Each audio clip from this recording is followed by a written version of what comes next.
नमस्कार मुलांनो, learn Marathi and maths मध्ये तुमचे स्वागत आहे. गेल्या वेळी आपण धडा दुसरा संपवला. आता आपण त्याचे प्रश्नोत्तर बघूया आणि प्रश्नोत्तराला सुरुवात करत आहोत. प्रश्न पहिला, कोण ते लिहा. मला पुस्तक भेट दे असे म्हणणारे कोण होते? स्वतः लेखक संदीप खरे. आ, रद्दीतून किलोवर पुस्तके विकत आणून लेखकासमोर ठेवणारी लेखकाची आई. पुस्तकातून लेखकाला भेटणारे गुरु. लेखक रात्री अपरात्री घरी यायचे तेव्हा झोपलेली असणारी त्यांची चिमुरडी, त्यांची मुलगी. पुस्तकातून लेखकाला भेटणारे ह्याच्यामध्ये गुरु तर आहेच, पण अजून काही येणार? वेगवेगळे लेखक आणि कवी, वेगवेगळे साहित्यिक. कंसातील योग्य शब्द निवडून रिकाम्या जागा भरा. वाचनामुळे शब्दांशी मैत्री होते. पहिल्याचं उत्तर आहे मैत्री. नंतर लेट मी सिलेक्ट.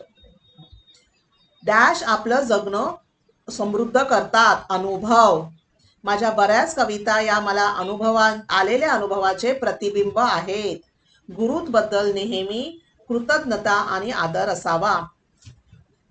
कधीही अभ्यास करताना पहिल्यांदा धडा पूर्ण वाचायचा. धडा पूर्ण वाचल्यामुळे अशी ही जी रिकाम्या जागा भरा किंवा ह्याच्या अगोदर जे होतं ते आपल्याला नीट सोडवता येतात. प्रश्न तिसरा, 2 ते 3 वाक्यात उत्तरे लिहा.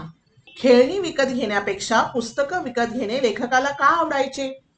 लेखकाला लहानपणापासून पुस्तकांची खूप आवड होती.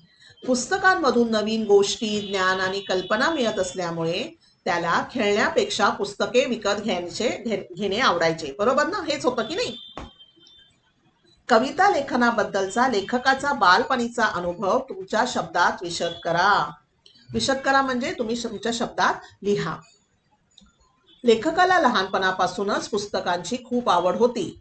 वाचनामुळे नवीन नवीन शब्दांचा अर्थ समजून येऊ लागला आणि शब्दांची दोस्ती झाली. यामुळे लेखकाला कविता सुचू लागल्या आणि त्याचे मन कवितेत रमू लागले. कविता लेखनाबद्दल ते अचानक कविता नाही सुचली, त्यांनी अगोदर वाचायला सुरुवात केली, नवीन नवीन शब्द समजले आणि मगच त्यांना कविता सुचू लागली. माझ्या बऱ्याच कविता या मला आलेल्या अनुभवाचे प्रतिबिंब आहे असे लेखक का म्हणतात? लेखकाच्या आयुष्यात घडलेल्या अनेक घटना आणि अनुभवांचा परिणाम त्यांच्या कवितावर झाल्या. त्याने अनुभवलेल्या प्रसंगांना आणि भावनांना त्याने कवितेच्या रूपात व्यक्त केले, म्हणून लेखक असे म्हणतो. आणि ह्याच्यापुढे तुम्ही असंही बोलू शकता, दमलेल्या बाबाची कहाणी कविता ही कशी त्यांना स्फुरली तेही तुम्ही लिहू शकता. लेखकाने पुस्तकांना गुरु का मानले याविषयी विचार स्पष्ट करा. पुस्तकांमधून लेखकाला ज्ञान, विचार, जीवनातील अनेक अनुभव मिळाले. पुस्तकांनी त्याला सतत नवीन गोष्टी शिकवल्या आणि योग्य मार्गदर्शन केले.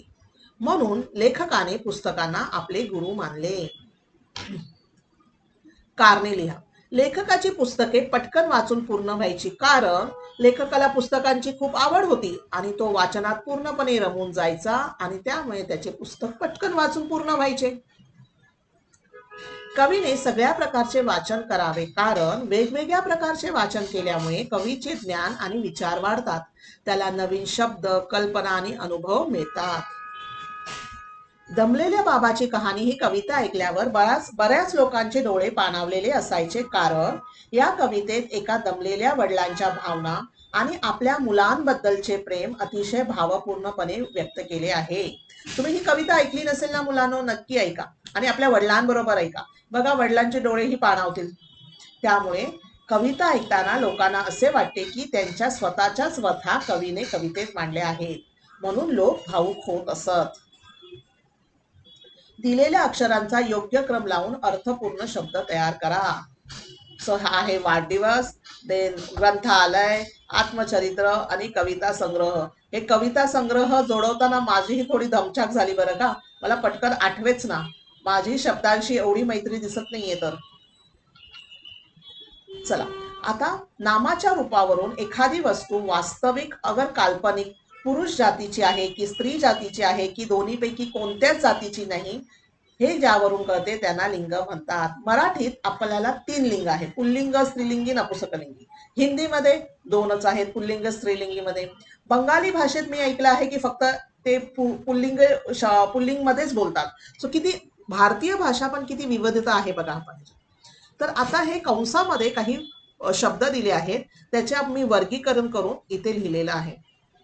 पुल्लिंग, स्त्रीलिंग आणि नपुसकलिंग. आता पुल्लिंगला लावताना तो लेखक, तो डोळा, एक डोळे हा हे झालं अनेक वचन झालं, पण एक डोळ्यासाठी आपण तो डोळा बोलतो, तो बाबा, तो वाढदिवस, तो लळा, तो अनुभव, तो कार्यक्रम, तो जन्म. स्त्रीलिंगीमध्ये ते ती होतं, ती कहाणी, ती दिवाळी, ती रद्दी, ती कविता, ती मैत्री, ती भाषा, ती प्रेरणा.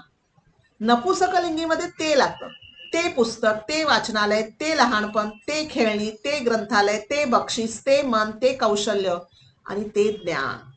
बरोबर. सो तो, ती, ते. तुम्हाला एखादा शब्द खरोखर कळत नसेल पुल्लिंग आहे का स्त्रीलिंग, तर त्याच्या पुढे तो, ती, ते हे लावून बघा आणि ऐकायला किती बरं वाटतं आहे त्याप्रमाणे उत्तर लिहा. तो धडा, ती कविता. मी जेव्हा ती धडा बोलते तेव्हा ऐकायला थोडंसं विचित्र वाटतं की नाही. सो तो धडा, ती कविता. आणि अशा प्रकारे आपण आपला दुसरा धडा पुस्तक माझे गुरु पूर्ण केला आहे. पुढे मी घेऊन येणार आहे आला पाऊस ही कविता. मला आशा आहे तुम्हाला हे दोन्ही व्हिडिओज आवडले असतील. डू लाईक, शेअर, सबस्क्राईब आणि बोला हर हर महादेव.